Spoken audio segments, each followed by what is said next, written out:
Chapter 29, Episode 7, Final. Brickana and Gareth peered over the edge of the window, watching the two intruders plummet toward their doom. "Should I look into another security staff?" Gareth asked, his expression still unchanged. "No," Brickana said, sitting back in her chair. "Being in luck, those two will now be out of our lives. We can move on in peace." "Alright, so what have we discovered so far?" "I'm impulsive. Taking a suit of armor hidden in the secret room proved that. I'm rash. Getting into a fight at school, then trying to one-up the person I fought later on proved that. I also have a hard time thinking ahead. Trying to catch a flying alien bat from 50 stories in the air is probably that statement's newest piece of evidence. It didn't hit me that trying to grab Brewing from so high up was not a good idea.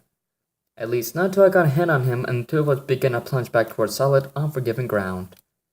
"Not this again," I shouted. I was right. This was the second time that I'd gone over the edge of a building from high up. The last time, though, I only landed painfully hard. Nearly 500 feet up? I wonder if I'd even feel the landing. "Let go of me, you idiot!" the vet shouted, both surprising me that he could still talk and scrambling furiously to try and make me let go. "No way, bad boy!" My wit didn't seem fazed by our fall, though. "I'm not going down alone." A loud hiss from out of nowhere reminded me that our tumble down wasn't a big deal. Dangle, who I'd forgotten about, reattached himself to my armor, kicked his jets in and pushed two of us forward. "Pull up!" I screamed as the gun moved faster. "Pull up!" Nothing meowed, and we were suddenly angling up. As glad as I was that Tangle was there, his jets weren't enough to keep us in the air. I had no choice but to let the bat go and brace myself. Tangle disconnected from my armor and jumped away, leaving me to skid at a high speed along the ground. The good part was the armor took the most of landing and scraping. The bad part was that I still landed hard enough to hurt. Once I came to a stop, I slowly rolled over and groaned. That was not fun. "Iris!" Since someone shouted my name, something that I didn't need, by the way, I looked around to find the source of the voice. It didn't take me long to find the 6 people I left behind. Guess they had everything they needed. "You okay?" Boogie asked, already in an inch suit with her face covered. The SPD officer stood between us and the alien, forming a sort of barrier. "Yeah," I said. Ibuki helped me to get to my feet. Everything really felt wobbly. "Just fine." "That's good," Purdue had changed out his bad form. "That just means you'll make for a better second test." Before I had a chance to come out with this snappy comeback, he hefted and launched a pair of small balls. I recognized them as the same ones that the crybots from the mall came out of. So that was the way he wanted to do things? Fine by me. The 8 of us, counting Tango, watched as the machines from earlier were summoned in front of us. "Those things again?" I asked. "Don't you have something else we can beat the egg out of?" If he could smile, he probably would have been at that point. "Why, I'm glad you asked. I just so happened to have the latest models on hand for display. Hope you enjoy them." With that, he produced 2 more balls, these with what looked like a pair of blue rings circling them. He threw these in the air and, just like the first set, they released his machines. There was only 2 of them this time, but they looked different from the regular ones. Their basic appearance was the same, but their heads had the same 2 circuits going around their heads. Unlike the crybots, who were moving their arms up and down, these 2 held still. "Blue heads," Jake said with a hesitation. "Watch out for those. They can be pretty nasty." "How nasty?" I asked.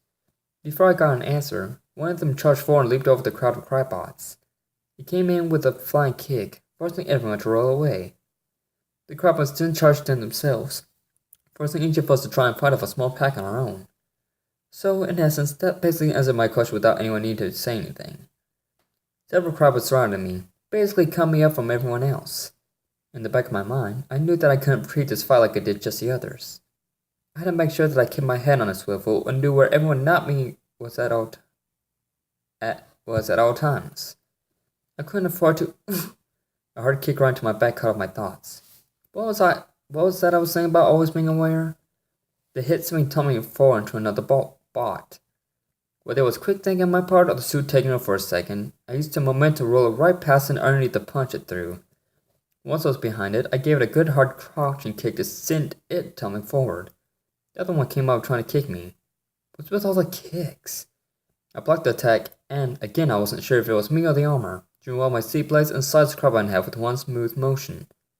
I'm willing to bet it was me. I'm getting good. A couple of the mechanically wannabes charged, both winding up for what could have been heavy punches. This time, knowing full well it was me, I decided to take a risk and do something for the first time. Sprang up onto my feet and launched myself backwards onto my hands. Another quick spring, and I was back on my feet a couple of feet away from where I started out of their range. Cool, I said to myself. It was the first time I'd ever done a successful backflip without landing painfully onto something. At least now I knew I could do it. After I'd finished admiring my hidden natural talent that had absolutely nothing to do with the power armor I'd been given by my parents, I quickly dashed forward and sliced both tripods across their chests. 3 down, looked like 3 more to go.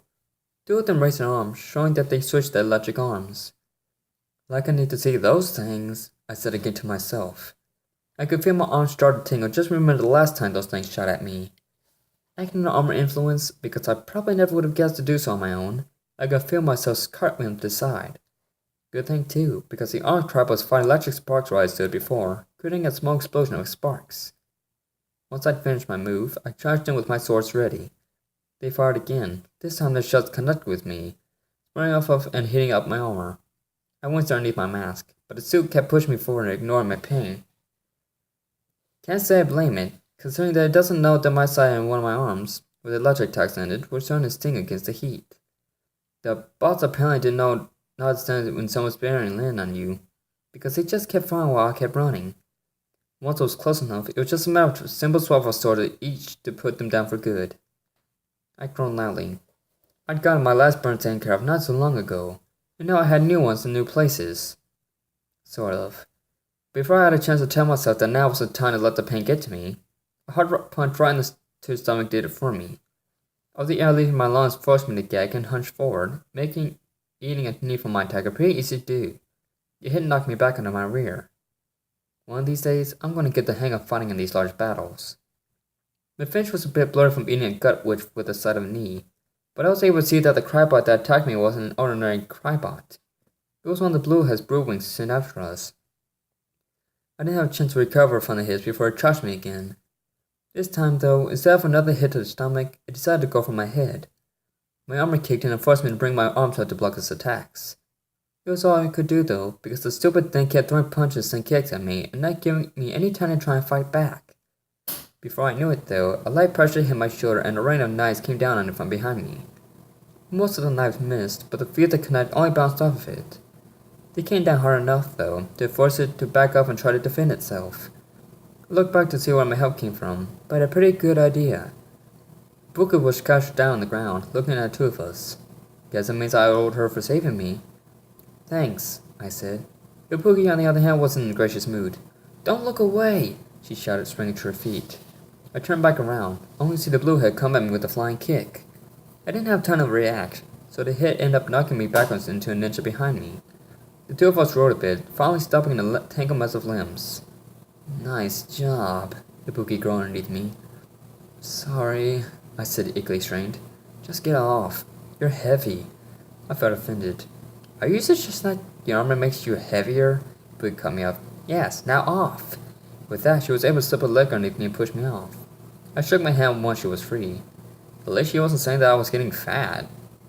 Before either of us had a chance to start a round of banter, the bluehead came after us again. This time, with a little help from me, the 2 of us were able to surround it and fend it off a little better, and even get in some attacks of our own.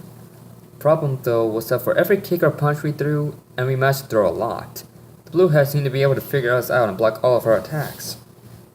It was going to be a chore just trying to hit the stupid thing. Eventually, our attacks staggered us both in front of us. It must have recognized that, because the next thing we knew, it jumped up and kicked us both at once. The 2 of us fell backward, though I was a little more embarrassed than hurt. Ibuki rubbed out a sore spot. What now? I asked. We can't get in a good hit. Ibuki drew one for throwing us before answering. Buy me some time. Gotta get ready. I nodded. With my blades in hand, I charged the bluehead, swinging away. It read every swap I tried and dodged them. It ducked under a slash at its head and connected with quick hits to my stomach and, once I doubled over, jaw. The hits didn't hurt too much, but they were enough to send me sprawling back. I had no idea how I was supposed to buy any time when nothing I did seemed to work. Which was a good thing, because it turned out that Ibuki didn't really need that much anyway. Before I knew it, she jumped up onto my shoulder, using me to get more height at the jump. In a mood that always made me wonder if physics applied to her, she spun in the air a couple of times. Present for ya, she shouted before her last spin. She flung her arms out to the sides, revealing so many knives I couldn't help but wonder what the heck she hit them all. Then again, maybe I didn't want to know. The knives came down the bot like some kind of homing rain, if that makes any sense. I tried to dodge them, but there were too many for anyone to avoid, and they ended up slashing the bot to small, sparking pieces. That was cool, I said as she landed. How'd you do that? I couldn't see it too well under her face mask, but I could see that she had a smile on her face. Can't tell ya. I rolled my eyes. Right, ninja stuff. Nope, just don't want you figuring out how to beat it. Another roll. I think moving would work just fine. Yeah, Ibuki jumped toward the mechanical heap. That guy can't vouch for that. Okay, so she had me there. Before I had a chance to respond, though, an interesting set of words were shouted from peering out on us. SPD! Emergency! The two of us looked toward the group of visitors just in time to watch as they transformed into their own special suits. It only took a split second, which was just enough for me to ask another question. Why can't I say something that cool? Look out! Ibuki shouted, then tackled me. Electric arcs landed in the spot we used to be. Our landing was pretty rough, considering I wasn't ready to get thrown to the ground. It didn't help that Ibuki screamed in pain right when we hit the ground. You okay? I asked. Her eyes were shut tight, meaning that she wasn't too comfortable. My arm, she groaned. I looked down. Turned out that when she tackled me, I ended up landing on her arm. That was just great. Now, not only did I manage to somehow get myself hurt every time I was in these situations, now I managed to injure my best friend in the process. To make matters worse, the crowd that shot at us, I assumed, closed in on us with their needle arms aimed. And to make things much better, there were apparently enough crabs left over to push out gas from another country back towards us. Just when I feared the crabs land all around us, throwing everyone back into fit screams near where Ibuki was laying. Groaning all around, everyone but she struggled to get up. She stayed down, clutching her arm, cringing in major pain. You guys okay? Jack asked. Part of me had to resist Megaman for asking such a stupid question. Thankfully, I guess you could say I didn't really get a chance. Before anyone could say anything, more bolts flew our way. The others moved out of the way, but I had to stay in place to make sure Ibuki didn't get hit. Which meant, of course, that I did. The bolts that landed on me hit my armor again, and I could feel my skin underneath it. Between Ibuki's groans of pain, people in brightly colored suits, the brain sensation, and the sight of sparks flying everywhere from missed shots, I could only hope that something good would happen and we could get the upper hand. A loud hiss chose a particular moment to remind that a friend of mine was still there. Tango jumped out from behind the mass of machines, turned to face them and started shooting his ear beams at them. Yes! I cried, then cringed. Reacting like that aggravated my burns. Tango kept up at it, reducing one crowbot after another to scrap. The others, though, ended up getting pushed back toward us. Okay, CX, so rushing it in isn't going to work. Any ideas? Hess snapped around, everyone trying to get ideas from the constant fire. Tango kept returning the favor, proving himself to be a better shooter than the Crybots. Everyone else had drawn out small buster guns and were firing as well. I moved back so I could act like a shield for my injured friend. Speaking of, I hadn't heard anything from her for a minute or so. Looking back at her, I could see that she wasn't moving or anything. She probably passed out from the pain. Not good. I had to think fast. That was when it hit me. Why not try? Can you guys buy me some time? I asked. Everyone nodded. Can do, Jack said. Let's move. With that, everyone took out the bomb he said time. I stayed in place so I could keep acting like her shield. The last thing she needed was to get hurt even after I'd already done so. See blades combine. Just like the last time I'd done this, I summoned the hilts of my blades together and had them locked together. Again, the blade doubled in length and energy coursed through me and into it. As was charging, a thought came to me. I don't know where I came up with the name I used for the move I beat Arjun with, but it sounded pretty lame in my head. Maybe something better sounding? Before I knew it, the Sea Saber's blade glowed brightly. The cue that was ready. Good thing too, because looking at the banner in front of me showed that the SPD officers were fighting a losing battle. Move! I shouted. They each took one look at either me or my sword. I couldn't tell with their fists covering their eyes, and get away as fast as I could, running behind me for safety. After they got clear, I reared my sword back and prepared to attack. That was when, for some reason but not entirely unusual, the name of the attack skipped my brain and went straight to my focal cords. Final strike! Zero to fighter! Completely original. So was the attack. Instead of dual massive energy waves being fired at the Crybots when I swung, the so I unleashed the energy in the form of momentum. The hilt slipped from my hand, and the CCA flew toward the mass of mechanics, being so fast it almost looked like some kind of disc. Crabots at this point were pretty clearly not intelligent. At least not intelligent enough to move away from swords flying directly at them. The sea saber sliced its way through the crowd, cutting down any crabot not fortunate enough to get in its way. Okay, she said from behind. That is cool. Once it finished clearing a path, which included force brewing behind the boss that dug down to get sliced, it circled back around, going through even more of the alien mechanoloids. Couldn't help but watching all. After all, that was probably the last thing that I wanted to do. As I watched though, something hit me like a slap on the back of the head. It was coming back. Crud. I started panicking. How the heck was I supposed to stop a sword that's about two-thirds my size and coming at me like a frisbee on a mission? I held my hand out, hoping things would work out like they do on TV. For once, my hope paid off as I heard the blade found my hand once again. I grinned like a mad woman. Freaking sweet! Looking up, I could see that a huge chunk of the crabot army that Brewwings threw at us was a nice pile of scrap. The rest was frozen. If they had any sort of owl in them, they were probably terrified. I would've. With a smirk under my mask, I asked the first question that came to mind. So, who else wants a piece? Don't get cocky, Iris. I could almost hear Sky's eyes rolling. We still got a job to finish. Doesn't mean we can't have a little fun. My smile widened. This really was fun when it wasn't getting thrown around like a doll in a daycare. Let's finish this up, Jack said. We've got to get your friend out of here. Well, then went my buzz. I looked behind me.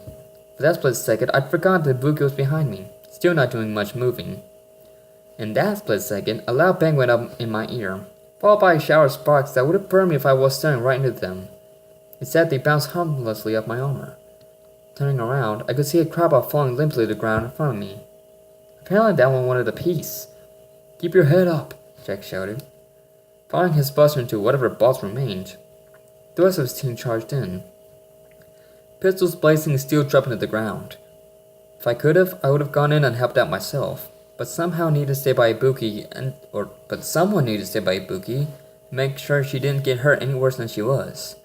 Saying that let me see something I wouldn't have if I were in the middle of the battle. Namely, a bat-like figure flying away from the scene and away from the tower. Clearly, he didn't have any interest in sticking around to find out if he had a deal with Burkina or not. It was a good thing, though, because not too long afterward, the SPD officer had cleared out whatever crabots were left over. Once they were done, they regrouped around us. Wow, that isn't expected, Z said. Yeah, Rich agreed. That wasn't nearly as tough as it usually is. Iris and I put to those. That's easy? Pretty much, Jack answered. Knowing we'd have an ugly monster robot to fight too.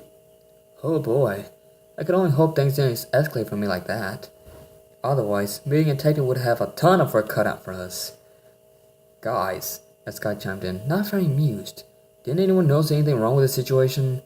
Everyone looked around, but I was the only one who knew what he was talking about. Birdwing took off. He flew off that way, I said, pointing to where he went. Alright, Jack started. You stay here with her and make sure she's okay. We'll go after Broadwing. If we need help, we'll know where to call you, Sky added. With that, the officers took off running. It didn't take long for me to lose out the group, even when I took my eyes off of them to look at Ibuki. She shifted down on the ground and groaned, meaning that she was probably conscious and in a lot of pain. I knew that I needed to get her some help, even if she wasn't going to like it, or me, later on. Whatever her injury was, it wasn't something I could just take her home for and let Mom and Dad handle. As carefully as possible, I lifted her over my shoulder and began making my way back to the spot what I'd seen transfer into. I think I just created a new word. The one thing that I was hoping for while I was moving, Boogie was I couldn't get attacked, or even notice while trying to get her to safety. Half my hopes were dashed though, because the second I stepped off the property, I got all kinds of stares from the people who'd frozen in place due to the battle. They weren't any huge problem though. Like the first night I wore my armor, I hopped on the car and then a rooftop, using the spring momentum from the car to give me more momentum. A little roof hopping later, which ended up being longer than it needed to be thanks to my inability to find where I landed, were there. As I stepped into the glowing square, I'd hoped that more than one person traveling at a time was safe. After all, I'd rather not have a leg where an arm's supposed to be. Mom and Dad were waiting for me at home. They rushed over to us the second I returned. I laid Ibuki on the ground. silently thankful that we made it in our respective pieces. It was at that point that the adrenaline from the battlefield and panic started to set in. "We need to get her to a doctor!" Then they cried. "What if I hurt her worse than I thought?" Mom shook her head. "No, we could take care of her." Dad knelt down gently and raised his hands over her, which would have deserved a comment in other situations. Instead, I knelt too and kept silent. He had to know what he was doing. A second later, he smiled broadly. "Not too bad," he said. "Her arm's broken, but not much else to be concerned about." "That's great and all," I said, still panicking considering the situation. "But we need to get her some professional help." "Do you see the way she's dressed?" Mom asked. I could tell she was starting to get upset with me. I didn't blame her. She'd been through a war and probably saw a lot worse than that. Just wasn't used to people close to me getting hurt. "Don't you think we should worry about helping her as well as respect her need to keep her secret?" "I don't care about that right now, Mom. She's hurt because of me, and I want to make sure she gets the kind of help she needs." A moment of silence and some head rubbing later, Mom let an exhausted sounding sigh. "Fine, we'll take her to a hospital." I smiled and took a deep breath. At least I knew she was going to be safe and, hopefully, just fine.